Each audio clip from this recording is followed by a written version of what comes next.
Shalom, saudara-saudara, kita dipanggil menjadi saksi yang hidup untuk menyatakan kebaikan Tuhan melalui perkataan dan perbuatan kita.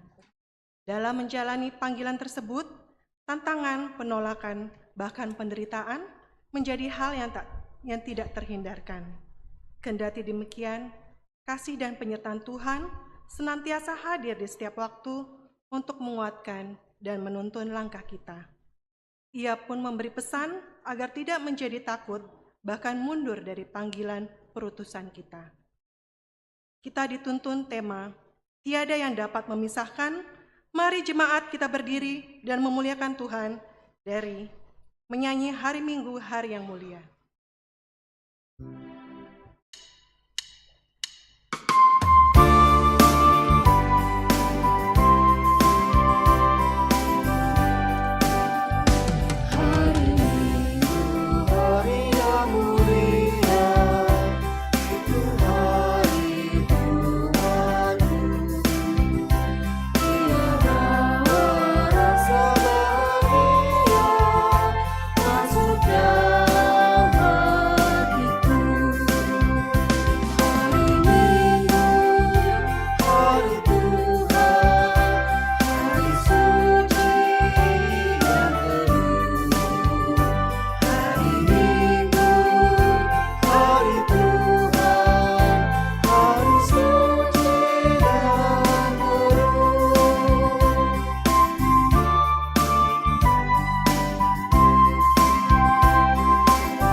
Jemaat Tuhan, ibadah ini berlangsung dalam nama Bapa, Anak, dan Roh Kudus.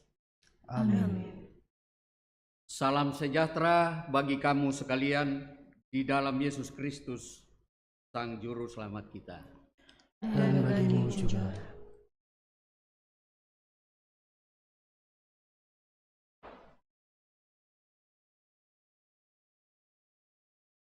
Mari kita Mazmur berbalasan dari Mazmur 128 ayat 1 sampai dengan 6. Berbahagialah setiap orang yang takut akan Tuhan, yang hidup menurut jalan yang ditunjukkannya. Apabila engkau memakan hasil jerih payah tanganmu, Berbahagialah engkau dan baiklah keadaanmu. istrimu akan menjadi seperti pohon anggur yang subur di dalam rumahmu. Di dalam rumahmu. Anak-anakmu seperti tunas pohon zaitun sekeliling mejamu.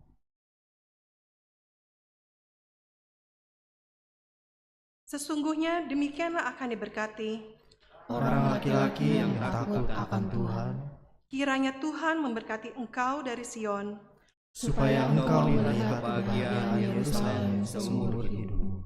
dan melihat anak-anak dari anak-anakmu. Damai sejahtera atas Israel.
Saudara-saudara yang dikasihi Tuhan, saya undang berdiri.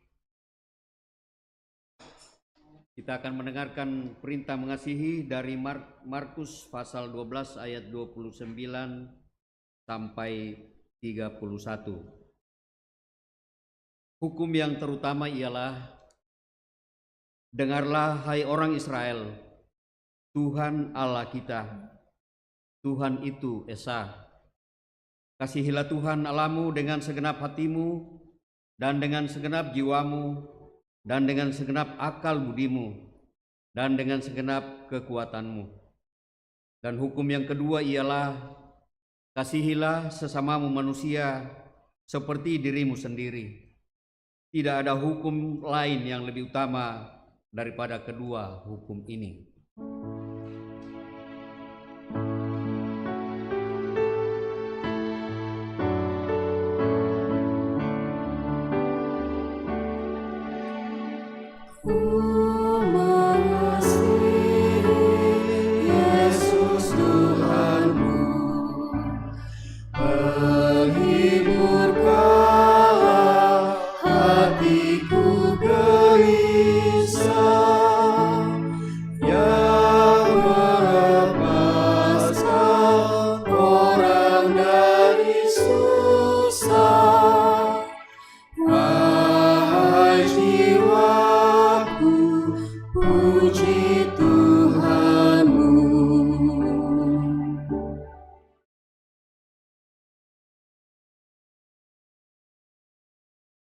Ibu bapak dan saudara-saudara sidang jemaat yang dikasihi Tuhan, dalam hidup ini kita sering lalai dalam memperlakukan firman Tuhan. Kita sering menyakiti hati sesama kita, apakah itu istri kita, suami kita, anak-anak kita, atau orang-orang yang ada di sekitar kita. Bahkan kita sering menyakiti hati Tuhan. Karena itu mari bersama-sama di pagi hari ini kita datang kepada Tuhan, mengaku akan segala dosa dan kesalahan kita. Bapa kami yang pemurah, kami mengaku bahwa kami telah berdosa dalam pikiran, perkataan dan perbuatan, serta sikap hidup yang tidak sesuai dengan kehendak-Mu. Jika Engkau ya Bapa mengingat-ingat kesalahan kami, Tuhan, siapakah yang dapat tahan? Ya Tuhan, padamu ada kasih dan pengampunan. Kasihanilah kami ya Bapa, menurut rahmat-Mu yang besar.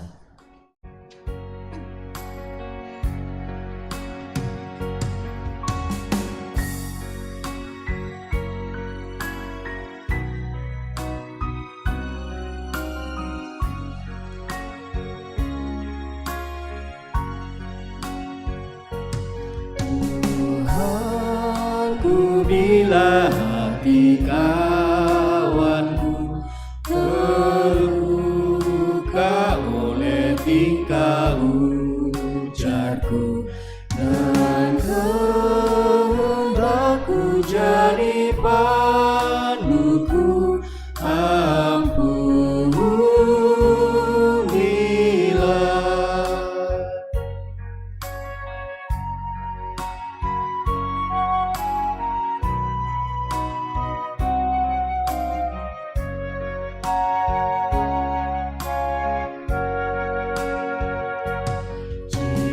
Kalau tuturku tak semena dan aku tolak orang berkesan, pikiran dan tuturku bercela, ampunilah.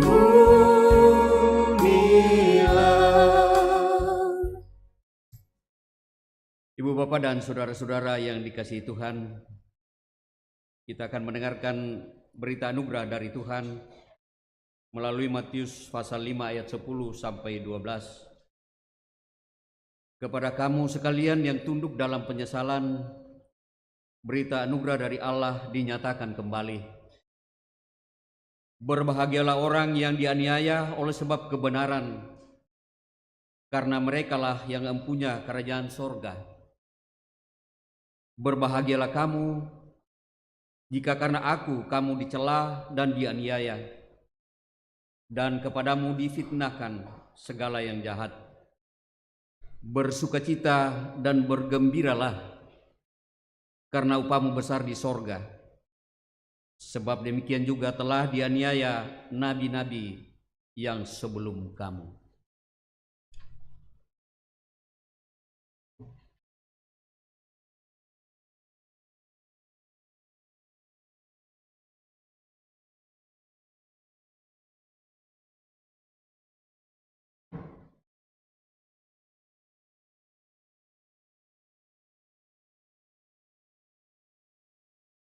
Jemaat yang terkasih, tiba saatnya kita akan memberikan persembahan syukur dengan nats persembahan terambil dari Mazmur 128 ayat 1 dan 2. Berbahagialah setiap orang yang takut akan Tuhan, yang hidup menurut jalan yang ditunjukkannya. Apabila engkau memakan hasil jerih payah tanganmu, berbahagialah engkau dan baiklah keadaanmu. Untuk diketahui bersama, pundi 4 minggu ini diperuntukkan untuk persidangan PWGT Klasis.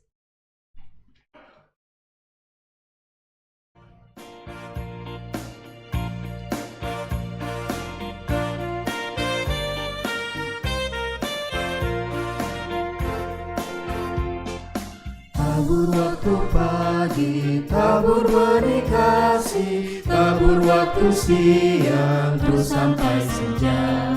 Nantikan tuaian pada musim panen, kita akan bersuka bawa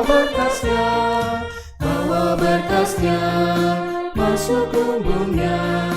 Kita akan bersuka bawa berkasnya, masuk lumbungnya. Kita akan bersuka bawa berkasnya. Di terik sang surya, di gapaian awan, kita pun menabur yang bekerja. Nanti panen tiba, tugas akan usai, kita akan bersuka bawa berkasnya, masuk lumbungnya. Kita akan bersuka bawa berkasnya, masuk lumbungnya. Kita akan bersuka bawa berkasnya.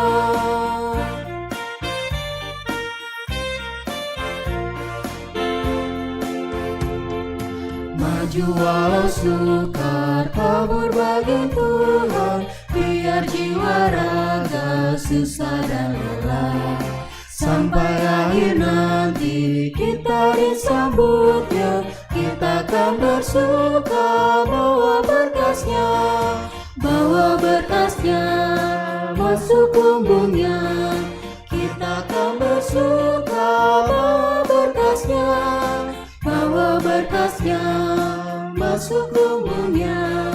Kita akan bersuka bawa berkasnya.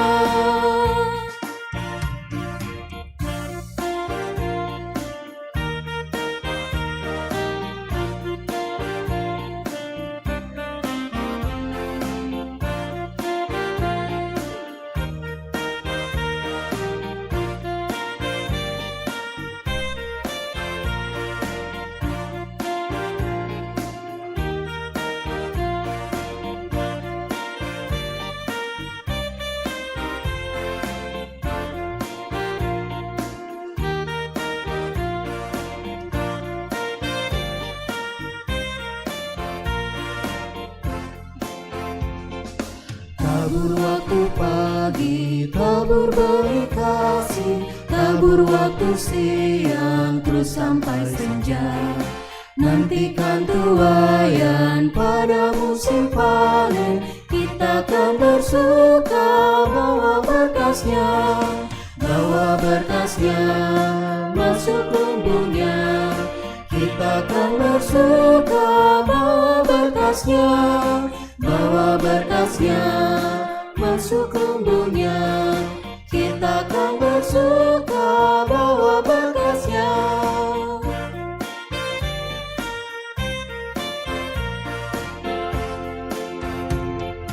Di terik sang surya, di gapayang awan, kita pun menabur yang bekerja. Nanti panen tiba, tugas akan usai, kita kan bersuka bawa berkasnya.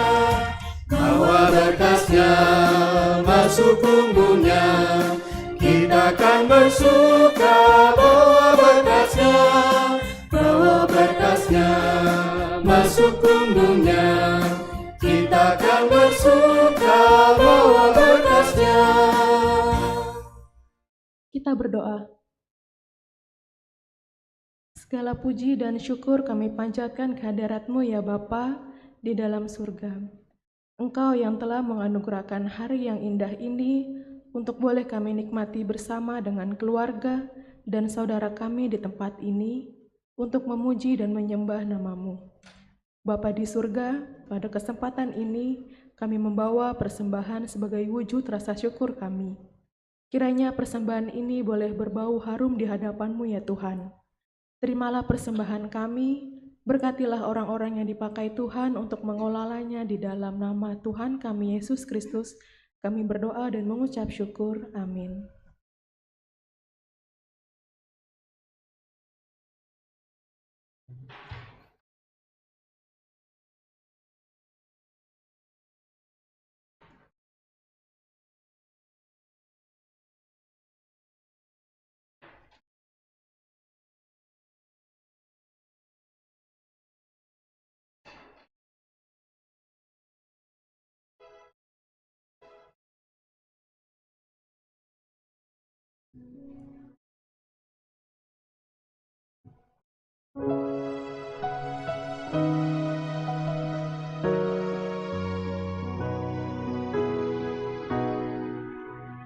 Carilah dahulu kerajaan Allah beserta kebenarannya, maka semua ditambah padamu. Haleluya, haleluya. Mintalah Tuhan pasti memberi, carilah kau pasti dapat, pintu dibukanya bila kau ketuk. Haleluya, haleluya.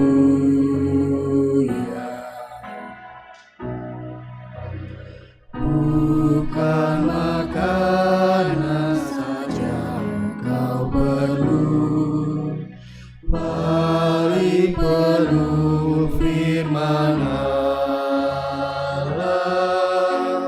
yang merupakan jaminan hidupmu. Haleluya, haleluya.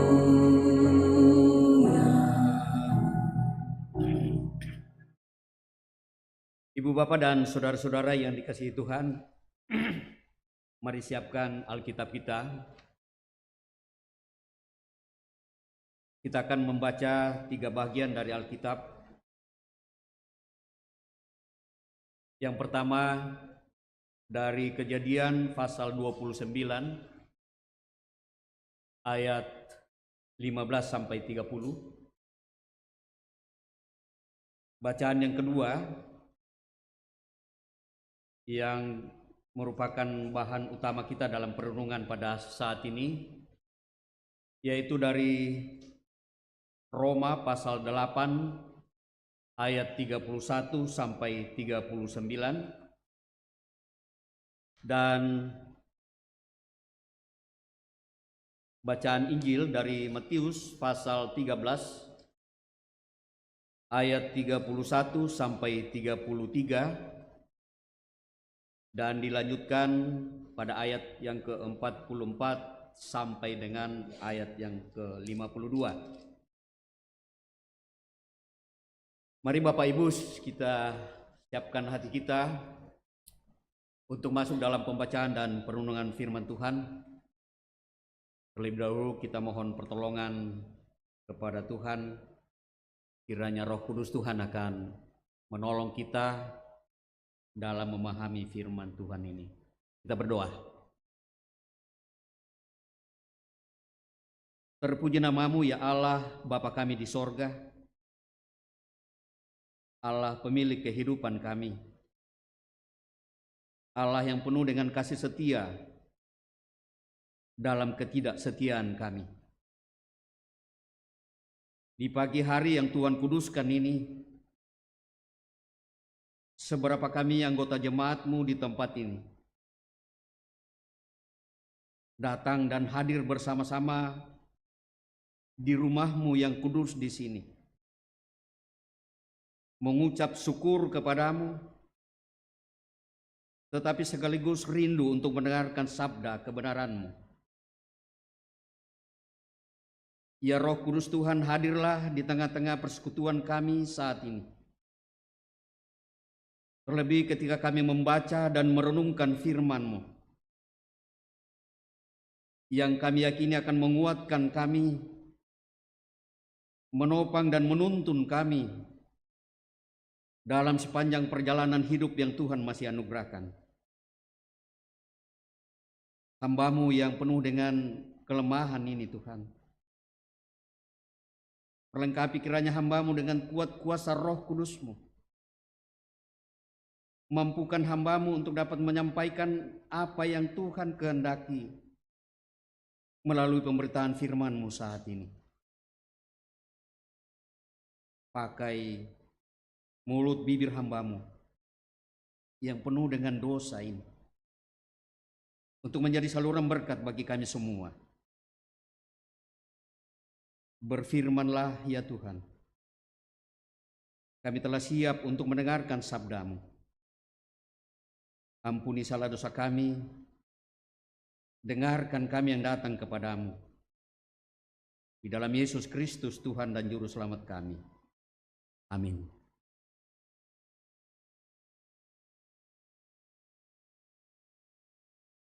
Pembacaan pertama terambil dari Kejadian 29 ayat 15 sampai dengan 30.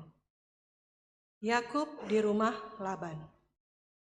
Kemudian berkatalah Laban kepada Yakub, "Masakan karena engkau adalah sanak saudaraku, engkau bekerja padaku dengan cuma-cuma? Katakanlah kepadaku, apa yang patut menjadi upahmu?" Laban mempunyai 2 anak perempuan, yang lebih tua namanya Lea, dan yang lebih muda namanya Rahel. Lea tidak berseri matanya, tetapi Rahel itu elok sikapnya dan cantik parasnya. Yakub cinta kepada Rahel, sebab itu ia berkata, "Aku mau bekerja padamu 7 tahun lamanya untuk mendapat Rahel, anakmu yang lebih muda itu." Sahut Laban, "Lebih baiklah ia kuberikan kepadamu daripada kepada orang lain, maka tinggallah padaku." Jadi bekerjalah Yakub 7 tahun lamanya untuk mendapat Rahel itu. Tetapi yang 7 tahun itu dianggapnya seperti beberapa hari saja karena cintanya kepada Rahel. Sesudah itu berkatalah Yakub kepada Laban, "Berikanlah kepadaku bakal istriku itu, sebab jangka waktuku telah genap, supaya aku akan kawin dengan dia." Lalu Laban mengundang semua orang di tempat itu dan mengadakan perjamuan. Tetapi pada waktu malam diambilnyalah Lea, anaknya, lalu dibawanya kepada Yakub. Maka Yakub pun menghampiri dia. Lagi pula Laban memberikan Zilpa budaknya perempuan kepada Lea, anaknya itu, menjadi budaknya. Tetapi pada waktu pagi, tampaklah bahwa itu Lea. Lalu berkatalah Yakub kepada Laban, "Apakah yang kau perbuat terhadap aku ini? Bukankah untuk mendapat Rahel aku bekerja padamu? Mengapa engkau menipu aku?" Jawab Laban, "Tidak biasa orang berbuat demikian di tempat kami ini, mengawinkan adiknya terlebih dahulu daripada kakaknya. Genapilah dahulu 7 hari perkawinanmu dengan anakku ini. Kemudian anakku yang lain pun akan diberikan kepadamu sebagai upah, asal engkau bekerja pula padaku 7 tahun lagi." Maka Yakub berbuat demikian. Ia menggenapi ke-7 hari perkawinannya dengan Lea. Kemudian Laban memberikan kepadanya Rahel, anaknya itu, menjadi istrinya. Lagi pula Laban memberikan Bilha, budaknya perempuan, kepada Rahel, anaknya itu, menjadi budaknya. Yakub menghampiri Rahel juga, malah ia lebih cinta kepada Rahel daripada kepada Lea. Demikianlah ia bekerja pula pada Laban 7 tahun lagi. Demikianlah sabda Tuhan. Bacaan firman Tuhan yang kedua terambil di dalam Roma 8 ayatnya yang ke-31 sampai ke-39 di bawah judul keyakinan iman. Sebab itu, apakah yang akan kita katakan tentang semuanya itu? Jika Allah di pihak kita, siapakah yang akan melawan kita? Ia yang tidak menyayangkan anaknya sendiri, tetapi ia yang menyerahkannya kepada kita semua. Bagaimanakah mungkin ia tidak mengaruniakan anaknya segala sesuatu kepada kita bersama-sama dengan dia? Siapakah yang akan menggugat orang-orang pilihan Allah? Allah yang membenarkan mereka. Siapakah yang akan menghukum mereka? Kristus Yesus yang telah mati. Kristus Yesus, siapakah yang akan menghukum mereka? Kristus Yesus yang telah mati, bahkan lebih lagi yang telah bangkit, juga duduk di sebelah kanan Allah, yang malah menjadi pembela bagi kita. Siapakah yang akan memisahkan kita dari kasih Kristus? Penindasan, atau kesesakan, atau penganiayaan, atau kelaparan, atau ketelanjangan, atau bahaya, atau pedang, seperti ada tertulis, oleh karena engkau, kami ada dalam bahaya maut sepanjang hari. Kami telah dianggap sebagai domba-domba sembelihan. Tetapi dalam semuanya itu, kita lebih daripada orang-orang yang menang, yang oleh Dia yang telah mengasihi kita.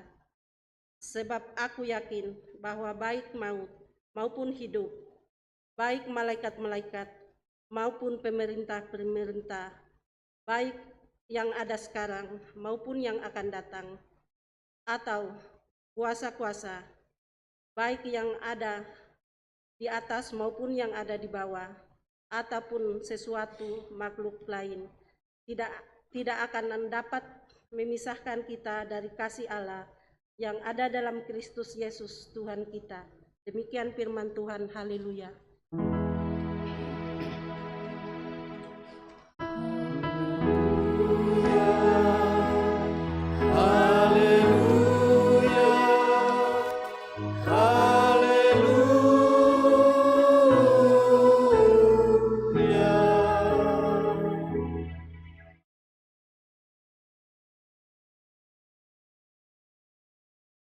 Inilah Injil Yesus Kristus menurut Matius 13 ayat 31 dan selanjutnya. Yesus membentangkan suatu perumpamaan lain lagi kepada mereka, katanya, "Hal kerajaan sorga itu seumpama biji sesawi yang diambil dan ditaburkan orang di ladangnya. Memang biji itu yang paling kecil dari segala jenis benih. Tetapi apabila sudah tumbuh, sesawi itu lebih besar daripada sayuran yang lain, bahkan menjadi pohon, sehingga burung-burung di udara datang bersarang pada cabang-cabangnya. Dan ia menceritakan perumpamaan ini juga kepada mereka. Hal kerajaan sorga itu seumpama ragi yang diambil seorang perempuan dan diadukkan ke dalam tepung terigu 3 sukat sampai khamir seluruhnya. Semuanya itu disampaikan Yesus kepada orang banyak dalam perumpamaan, dan tanpa perumpamaan suatu pun tidak disampaikannya kepada mereka, supaya genaplah firman yang disampaikan oleh Nabi. Aku mau membuka mulutku, mengatakan perumpamaan. Aku mau mengucapkan hal yang tersembunyi sejak dunia dijadikan. Ayat 44. Hal kerajaan sorga itu seumpama harta yang terpendam di ladang, yang ditemukan orang, lalu dipendamkannya lagi. Oleh sebab sukacitanya, pergilah ia menjual seluruh miliknya, lalu membeli ladang itu. Demikian pula hal kerajaan sorga itu seumpama seorang pedagang yang mencari mutiara yang indah. Setelah ditemukannya mutiara yang sangat berharga, ia pun pergi menjual seluruh miliknya, lalu membeli mutiara itu. Demikianlah firman Tuhan, dan yang disebut dengan orang yang berbahagia adalah mereka yang mendengar firman Tuhan, memelihara, memberlakukan dalam seluruh hidupnya. Amin. Kursumangat, Tuang.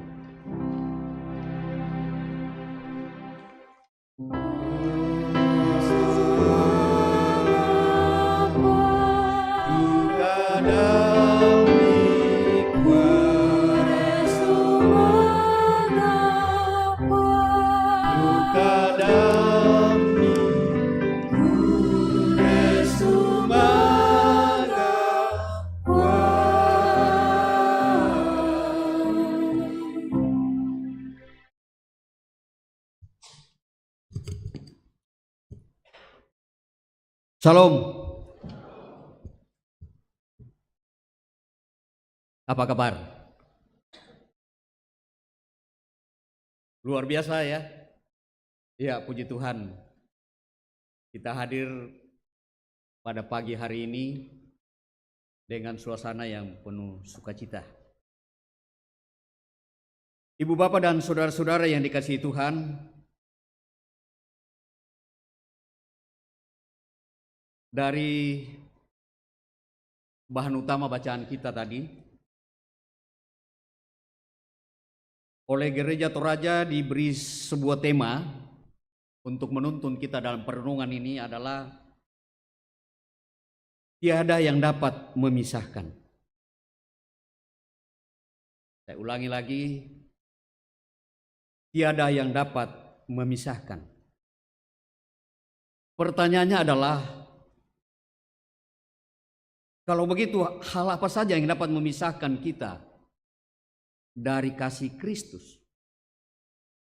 Saya mengajak kita semua, mari kita sama-sama membaca Roma pasal 8 ayat 38 sampai 39. Tolong ditayangkan Roma pasal 8 ayat 38 sampai 39. Ya, kalau tidak bisa, mari kita buka Alkitab kita. Kita sama-sama membaca ayat 38 dan 39. Kita mulai. Sebab aku yakin bahwa baik maut maupun hidup, baik malaikat-malaikat maupun pemerintah-pemerintah, baik yang ada sekarang maupun yang akan datang, atau kuasa-kuasa, baik yang di atas maupun yang di bawah, ataupun sesuatu makhluk lain, tidak akan dapat memisahkan kita dari kasih Allah yang ada dalam Kristus Yesus Tuhan kita. Terima kasih. Sebelum kita masuk dalam perenungan firman Tuhan dari Roma pasal 8 yang kita baca tadi, mulai dari ayat 31 sampai 39, saya akan menyampaikan atau membacakan sebuah kisah nyata dari seorang yang sungguh-sungguh mengasihi Tuhan dengan segenap hati. Kisah hidup seorang atlet dari pemegang medali emas Olimpiade. Ia bernama Eric Liddell.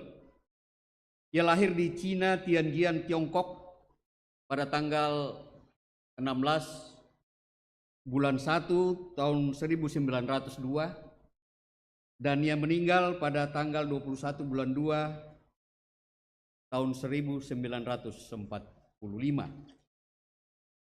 Eric Liddell adalah seorang atlet, juga dia pemain rugby, tetapi juga sekaligus dia adalah seorang penginjil. Dalam hidupnya telah menarik perhatian dunia akan komitmen dan cintanya kepada Kristus. Kisahnya diabadikan dalam sebuah film berjudul Chariots of Fire yang memenangkan 4 piala Oscar. Eric berkata bahwa ia mengenal 2 tuan, 2 majikan dalam hidupnya. Sebagai atlet ia mempunyai tuan yang menjanjikan ketenaran, menjanjikan kemenangan, menjanjikan uang dan kehormatan. Sebagai penginjil ia punya tuan sorgawi yang menjanjikan kehidupan kekal, damai sejahtera dan kasih. Tetapi Eric mengutamakan dan mengasihi Tuhan sorgawinya, yaitu Yesus Kristus di atas segalanya. Hal ini dibuktikannya ketika dalam Olimpiade 1924 di Paris. Eric mendapat kabar bahwa lomba lari 100 meter yang menjadi favorit dia akan diadakan pada hari Minggu. Ia membatalkan keikutsertaannya walaupun itu menjadi favorit dia. Karena itu hari bersamaan dengan hari Minggu.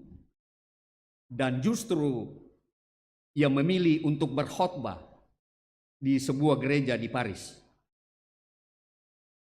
Bujukan dari Ratu Inggris tidak menggoyahkan hatinya. Alhasil Eric mendapat cemoohan dari masyarakat Inggris. Bahkan dijuluki pengkhianat bangsa. Tapi keesokan harinya, yaitu hari Senin, Eric kembali mengikuti Olimpiade.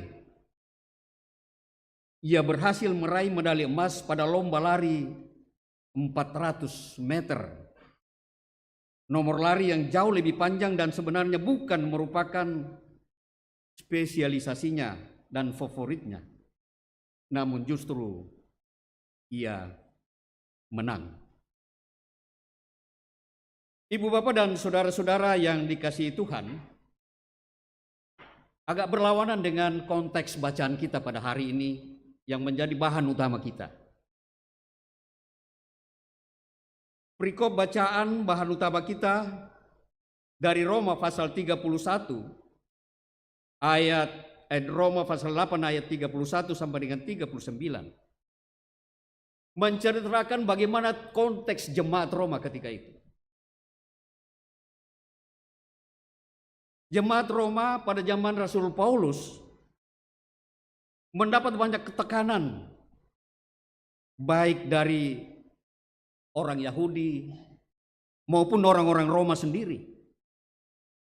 juga kekejaman pemerintah Romawi terhadap orang-orang Kristen pada zaman itu. Dan selain itu, ibu bapak dan saudara-saudara, ada masalah yang timbul, masalah konflik yang terjadi di tengah-tengah jemaat Roma. Untuk itulah saudara-saudara, Paulus menulis surat ini kepada jemaat di Roma yang merupakan perikop bacaan kita saat ini.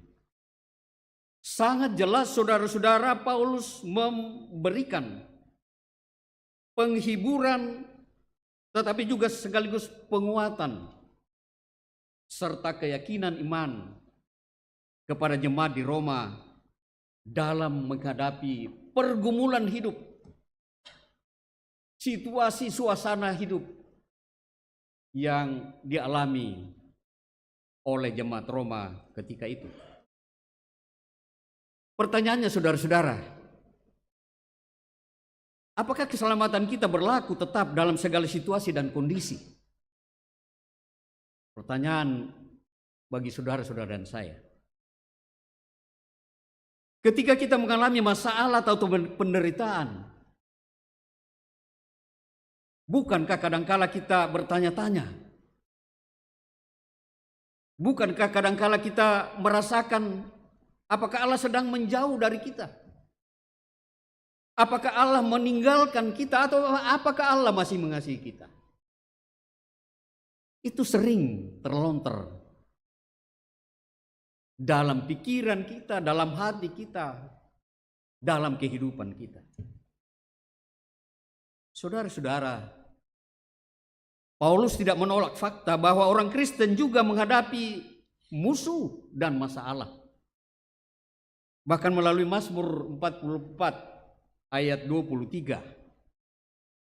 yang juga dituliskan di sini di ayat yang ke-36. Oleh karena engkau, kami ada dalam bahaya maut sepanjang hari. Kami telah dianggap sebagai domba-domba sembelihan. Memang saudara-saudara terkesan bahwa apakah orang Kristen ini hidupnya selalu menderita, identik dengan penderitaan? Saya kira tidak. Kita sekarang ini mungkin kita pernah mengalami penderitaan yang seperti dialami oleh jemaat di Roma. Tetapi tidak selalu dan tidak selamanya. Kita sekarang ini boleh hidup dalam penuh sukacita. Kita tidak telanjang lagi. Kita tidak dipaksa lagi oleh pemerintah melakukan hal-hal yang tidak kita inginkan dan lain sebagainya.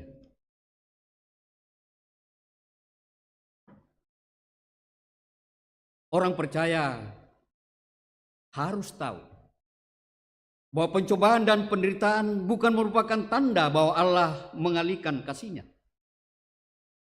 Karena itu Paulus mengemukakan fakta lain yang jauh lebih penting, yaitu Allah berada di pihak orang percaya.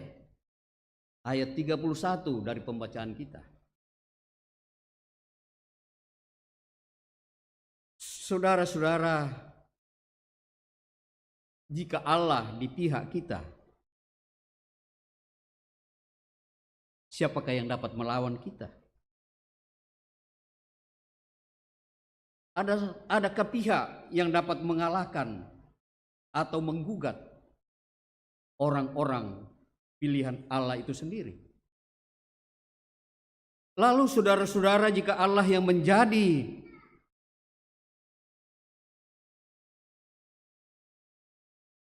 penolong kita, mengapa kita harus takut? Allah senantiasa berada di pihak kita. Sekali lagi, jika Allah berada di pihak kita, siapakah yang dapat melawan kita?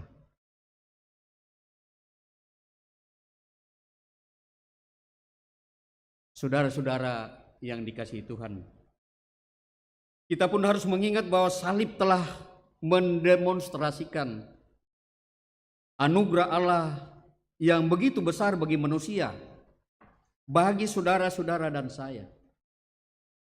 Jadi jika Allah telah bersedia dan rela mengaruniakan anaknya yang terkasih, tentu tidak akan mengherankan bila ia tidak menahan segala sesuatu untuk kebaikan umatnya. Karya Allah melalui anaknya itu seharusnya meyakinkan kita bahwa tidak ada seorang pun yang dapat memisahkan kita dari kasih Allah.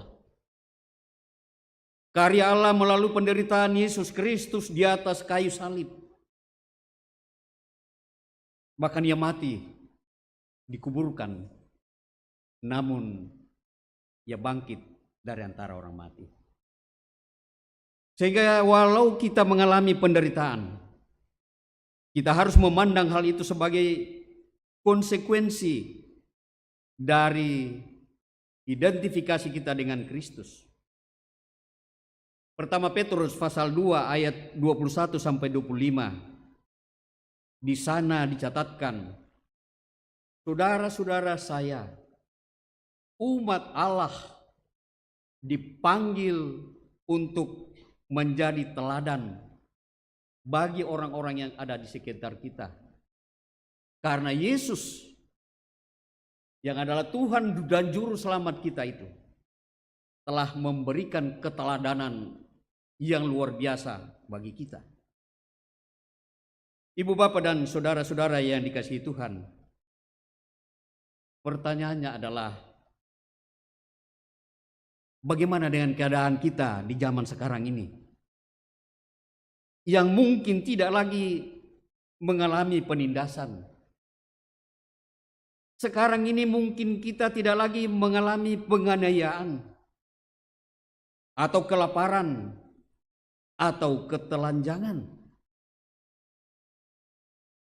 Dulu ketika saya bicara masa kecil saya, bahkan banyak ya yang barangkali sebaya dengan saya atau yang lebih tua dari saya, di kampung itu peristiwa-peristiwa yang dialami oleh jemaat di Roma kita juga bisa alami. Apalagi kami yang ada di Palopo di sana dengan pergolakan DITII, luar biasa penderitaan yang dialami oleh orang tua kami, bahkan saya pun mengalami sendiri penderitaan semacam itu. Diintimidasi oleh gerombolan-gerombolan, dirampok, disiksa, bahkan banyak keluarga kami yang mati dibunuh oleh para gerombolan saat itu. Di Toraja, walaupun barangkali tidak terlalu merasakan gejolak yang dilakukan oleh DITII ketika itu, tetapi saya tahu persis bahwa orang tua kita juga mengalami penderitaan di sana, mengalami kelaparan, ketelanjangan dan lain sebagainya. Ibu bapak dan saudara-saudara, di zaman sekarang ini, apakah masih ada hal-hal yang dapat memisahkan kita dari kasih Kristus? Jika kita mau jujur dan mencoba menginventarisasi hal-hal yang dapat menjauhkan kita dari kasih Kristus, maka ada sejumlah daftar yang bisa kita catatkan. Kemarin sore ketika kami pulang dari sebuah acara dengan Pak Martinus Bija,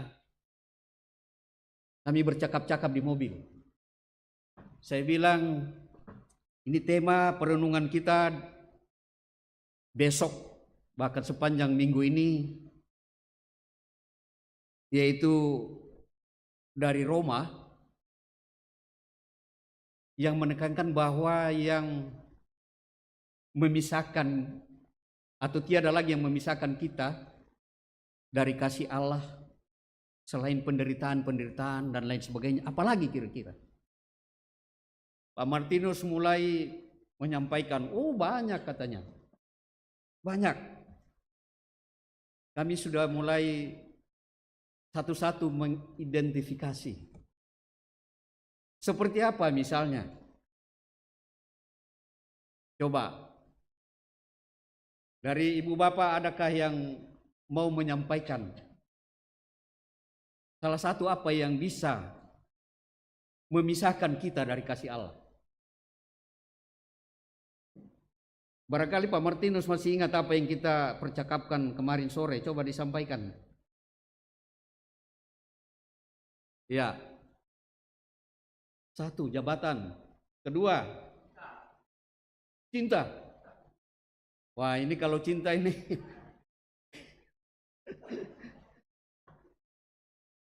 bisa dijelaskan sedikit. Kenapa cinta harus memisahkan kita dari kasih Allah? Mama Ardi katanya, ayo, biasanya bisa.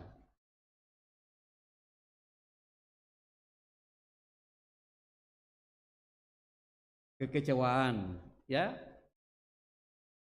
Ada lagi? Ada begitu banyak, ibu bapak saudara-saudara. Saya tidak bawa HP, saya tinggalkan di mobil karena mengganggu. Apakah HP itu bisa memisahkan kita dari kasih Allah? Bisa. Kekayaan bisa memisahkan kita dari kasih Allah? Bisa. Jadi kalau kita mau jujur ibu bapak dan saudara-saudara, ada begitu banyak zaman sekarang ini, zaman modern, yang bisa memisahkan kita dari kasih Kristus. Atas nama cinta yang disebutkan oleh Bapak Martinus. Atas nama cinta kita menjual Yesus Kristus. Banyak yang kita lihat. Di kampung kami, di Palopo. Terlalu banyak. Karena mau kawin saja. Dia harus mengingkari imannya. Banyak. Para artis, mohon maaf. Atas nama cinta, dia rela mengingkari imannya. Ia rela memisahkan hidupnya dari kasih Kristus. Sangat tragis, saudara-saudara. Tidak usah jauh, mungkin dalam rumah tangga kita. Ada konflik yang terjadi dalam rumah tangga kita. Bisa saja membawa kita jauh dari kasih Kristus. Dalam jemaat kita. Tapi yang kutirin dari jemaat tak saya cuma domi bang abekku. Ya. Apa selain mabekku apa itu ya? Pecu. Apa surung-surung ke Muhammad tua. Dia tidak sadar bahwa ini adalah miliknya Tuhan, bukan miliknya seseorang. Pecu. Ya, itu menjauhkan dirinya dari kasih Kristus. Saudara-saudara, jangan lagi kita dikuasai oleh hal-hal yang dapat memisahkan kita dari kasih Kristus.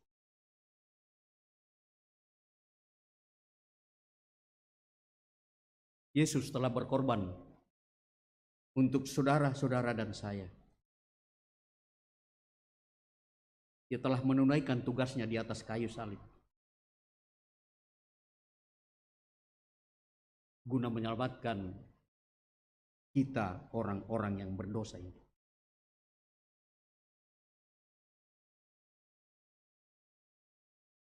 Kita harus meyakini bahwa salib Kristus merupakan jaminan bagi kemenangan iman kita dalam situasi apapun yang kita hadapi. Yang penting dalam hal ini adalah bahwa hanya kasih dengan segenap hati yang membuat kita tidak bisa lagi dipisahkan dari kasih Kristus. Kiranya saudara-saudara, kisah dari Eric Liddell yang mengasihi Tuhan dengan segenap hati bisa menjadi teladan bagi kita. Jika kita juga mengasihi Tuhan dengan segenap hati kita, maka keadaan apapun tidak akan dapat memisahkan kita dari kasih Kristus itu. Baik itu masalah yang ada di sekitar kita, sakit, penyakit, kekecewaan, bahkan penindasan dan aniaya. Kita akan tetap mengasihi Tuhan sekalipun kita berada di dalam badai hidup. Tuhan yang melihat pasti tidak akan tinggal diam. Badai akan dibuatnya tenang dan kita akan melihat mujizat besar Tuhan akan anugerahkan dalam hidup kita. Terpujilah Kristus. Amin. Mari saudara-saudara kita masuk dalam ruang saat teduh.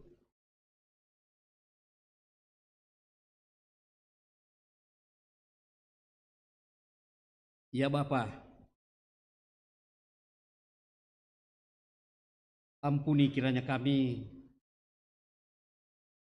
yang belum benar-benar mengasihi-Mu dengan segenap hati. Dan justru lebih mengasihi dunia. Ingatkan kami Tuhan, bahwa mengasihi-Mu dengan segenap hati adalah sumber dari semua kebaikan yang telah dan akan kami terima. Biarlah tidak ada satupun di dunia ini yang bisa memisahkan kami dari kasih Tuhan.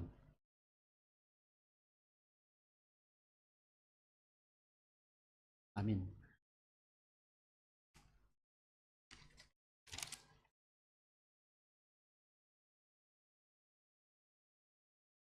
Sidang jemaat Tuhan, kita akan masuk dalam doa syafaat.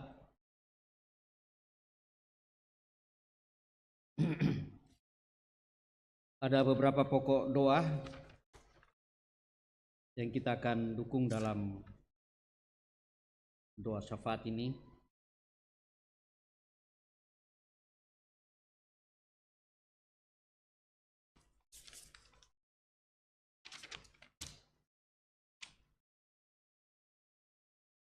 Nanti kita akan akhiri dalam doa ini, yaitu doa Bapa kami.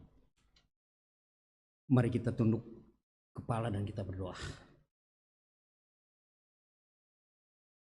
Terpuji nama-Mu ya Allah, Bapa kami di sorga. Sungguh kami berbahagia pagi hari ini Engkau datang menyapa kami melalui firman yang menguatkan kami bahwa tidak akan ada lagi satu kondisi dan situasi apapun yang dapat memisahkan kami dari kasih Kristus. Terima kasih Tuhan. Tuhan, pada kesempatan ini kami mau berdoa kepada-Mu untuk kehidupan kami sebagai jemaat Tuhan di sini. Program-program yang telah dicanangkan oleh majelis gereja, oleh pengurus OIG, kami mohon kiranya Engkau berkati. Tetapi juga Tuhan berikan kesempatan kepada kami untuk ikut mengambil bagian dalam pelayanan, dalam persekutuan jemaat Tuhan di tempat ini. Ibadah keluarga, ibadah PWGT, PKB, PPGT, katekisasi, pembinaan majelis gereja dan OIG, Tuhan, Engkau berkati supaya semuanya boleh berjalan dengan baik, nama-Mu dipermuliakan. Pada kesempatan ini juga Tuhan kami berdoa untuk saudara-saudara kami yang berduka cita karena meninggalnya orang-orang yang dikasihi. Keluarga Juliana Kendenan,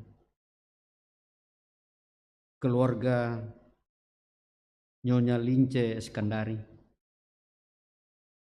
Dari tengah-tengah mereka, Engkau telah memanggil orang-orang yang mereka kasihi, orang tua mereka. Kuatkan dan hiburkan mereka, Tuhan. Kesempatan ini juga kami berdoa kepadamu. Ada sejumlah orang-orang yang kami kasihi, anak saudara kami, orang tua, anak-anak, dan saudara kami yang mengalami sakit penyakit, baik yang berobat di rumah perawatan, di rumah sakit, maupun yang berobat jalan di rumah mereka masing-masing. Tuhan, Engkau jawab harapan-harapan mereka, dan kalau Tuhan berkenan, sembuhkan mereka supaya mereka boleh sehat seperti sedia kala. Kesempatan ini juga Tuhan kami mau berdoa kepadamu untuk pergumulan yang kami hadapi mengenai usaha dan pekerjaan kami. Saudara-saudara kami yang mencari pekerjaan dan juga yang menanti pasangan hidup. Mereka yang mengalami PHK. Tuhan, Engkau topang mereka dan berikan jalan keluar agar mereka pun boleh menjalani hidup yang Tuhan masih anugerahkan dengan penuh sukacita di dalam Tuhan. Kami mengingat orang tua kami yang lanjut usia, janda, duda, yatim piatu. Bahkan ada 1-2 orang tua kami yang boleh hadir bersama-sama dengan kami dalam ibadah pada saat ini. Dengan keterbatasannya, ia boleh hadir bersama-sama dengan kami dalam ibadah ini, memuji dan memuliakan nama Tuhan. Tolong kekuatkan Tuhan. Tuhan, kami juga mau berdoa kepadamu untuk mereka yang jauh dari suami, istri, jauh dari orang tua, anak, dan saudara. Engkau pelihara mereka sehingga pada saatnya mereka dapat berkumpul dalam suasana penuh sukacita, memuji dan memuliakan nama Tuhan. Kami mendoakan anak-anak kami, baik yang masih kecil maupun yang sudah dewasa. Mereka yang sekolah baik di tingkat SD, TK, SMP, SMA, perguruan tinggi. Tuhan berikan ketekunan bagi mereka untuk mempersiapkan diri mereka menata masa depan mereka. Beri kepintaran, beri ketabahan, supaya pada saatnya mereka boleh memperoleh hasil yang baik untuk kehidupan mereka dan terlebih untuk memuliakan nama Tuhan. Ya Bapa kami di dalam sorga, kami pun mau berdoa kepadamu untuk pelayanan di lingkup Klasis Pulau Jawa, Sinode Wilayah dan Sinode Gereja Toraja. Tuhan berkati hamba-hambamu yang Engkau telah utus untuk melakukan dan menunaikan tugas dan tanggung jawab mereka masing-masing. Kesempatan ini juga Tuhan kami mau pakai untuk mendoakan pemerintah kami dan para pemimpin bangsa ini. Tuhan, Engkau beri hikmat dan akal budi, agar supaya dapat memerintah kami seturut dengan perkenan Tuhan. Ya Allah, Bapa kami di dalam sorga, sepekan kerja mendatang ini, kami serahkan seluruh hidup kami, seluruh rencana dan kerja kami. Biarlah Tuhan berjalan bersama dengan kami, sehingga apapun yang kami kerjakan, apapun yang kami rencanakan, semuanya dapat berlandaskan kasih Kristus. Dapat kami boleh jalani hanya karena pertolongan Tuhan. Berkati hidup kami Tuhan. Usainya ibadah ini kami akan kembali ke kehidupan kami masing-masing. Tolong tuntun dan pelihara kami, topang kami Tuhan. Dan biarlah nama-Mu senantiasa kami muliakan. Ini doa kami Tuhan. Ini sejumlah harapan-harapan kami yang kami bawa kepadamu. Kiranya Engkau berkenan mengabulkannya. Bukan kehendak kami yang jadi, tetapi biarlah kehendak-Mu yang jadi. Ampuni salah dosa kami, dengarkan kami yang datang kepadamu. Di dalam Yesus Kristus yang telah mengajar kami berdoa bersama-sama demikian. Bapa kami yang di sorga, dikuduskanlah nama-Mu, datanglah kerajaan-Mu, jadilah kehendak-Mu di bumi seperti di sorga. Berikanlah kami pada hari ini makanan kami yang secukupnya, dan ampunilah kami akan kesalahan kami, seperti kami juga mengampuni orang yang bersalah kepada kami.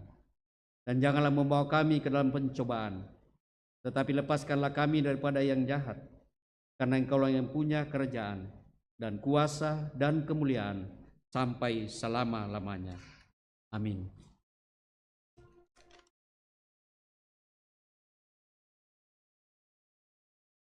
Saya undang kita berdiri.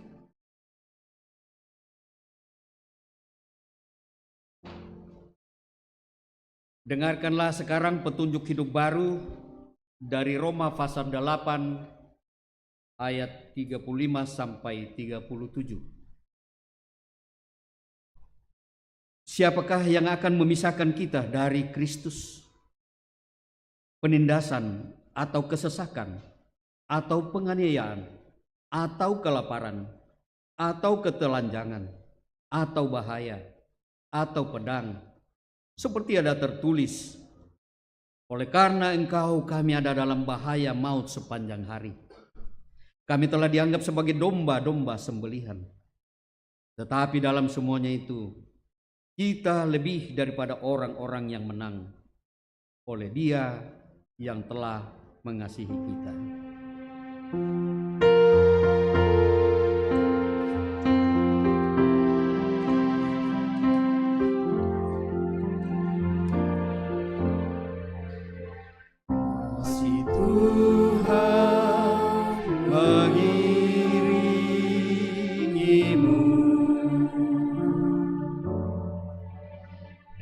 Sayapnya melindungimu,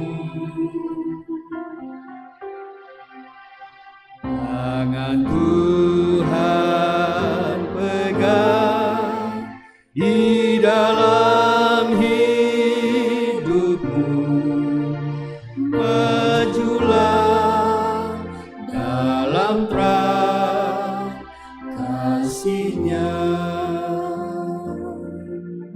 Saudara-saudara, pergilah, tetaplah berpengharapan dalam Kristus, karena pemeliharaannya tidak akan mengecewakanmu.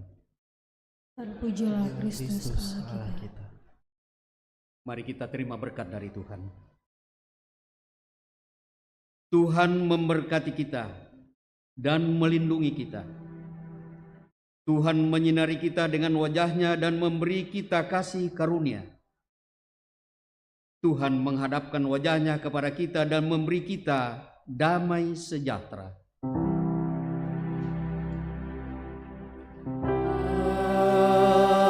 Amin.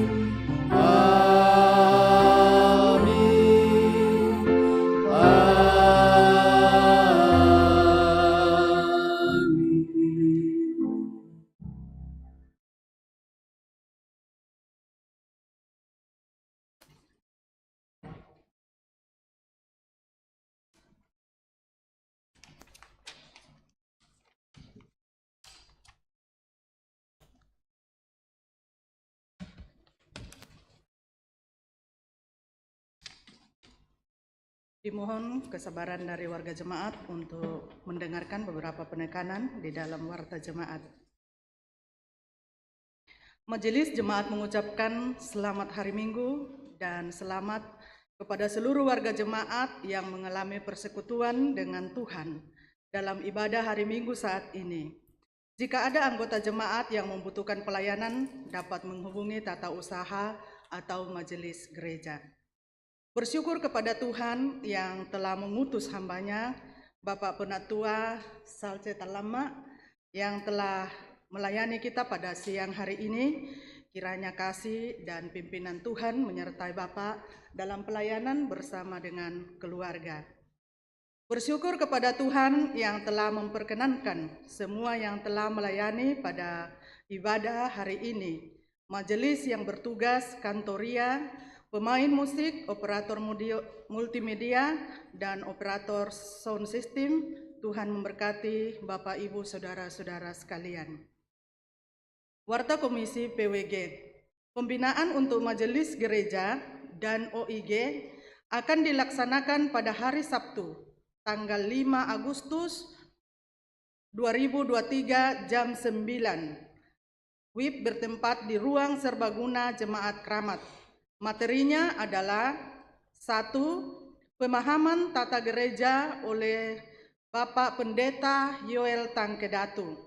Yang kedua, pengakuan iman Gereja Toraja oleh Bapak Pendeta Taruk Bani.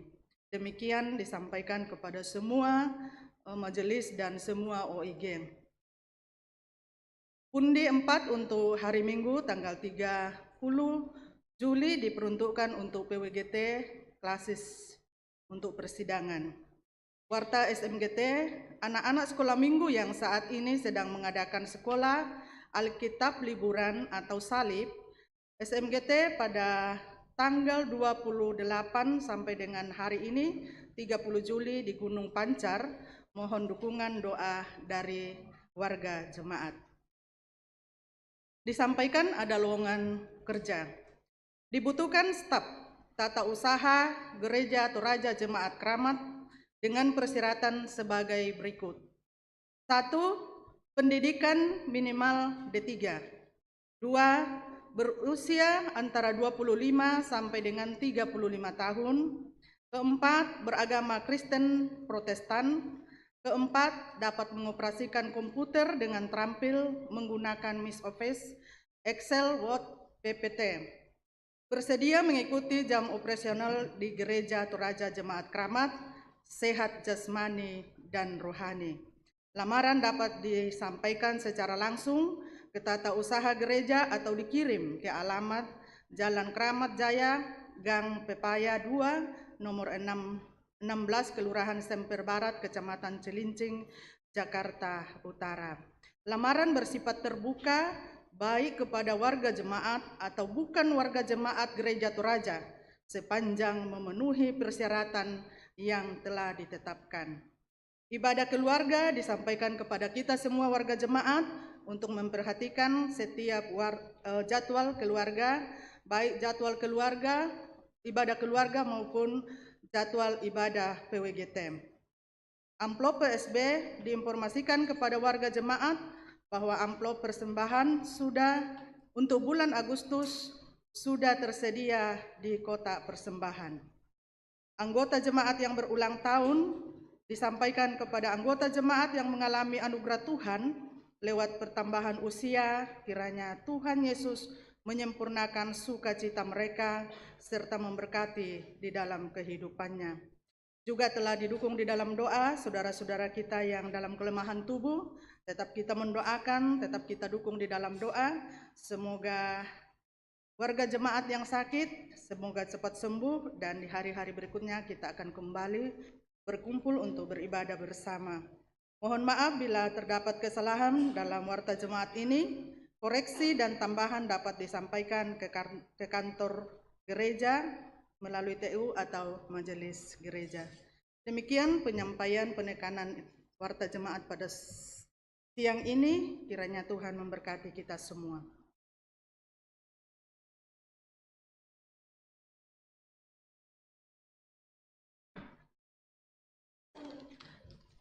Mari kita akhiri ibadah dengan penuh rasa syukur, kita menyanyi Tiada Satupun.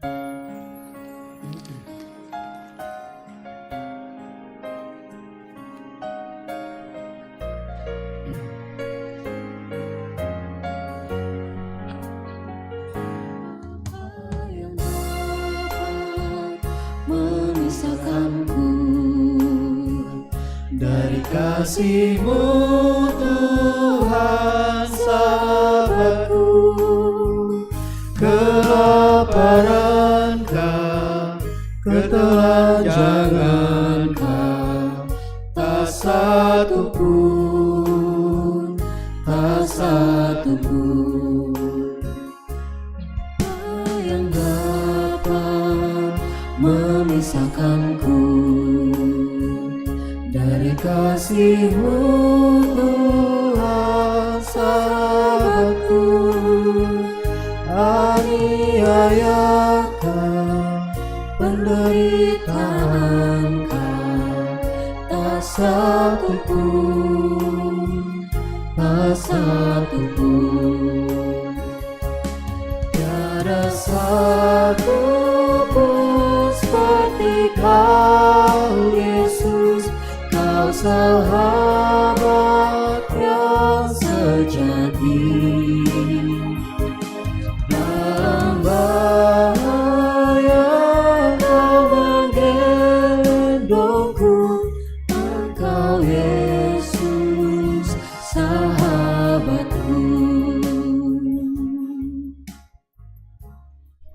Selamat hari Minggu, Tuhan Yesus memberkati.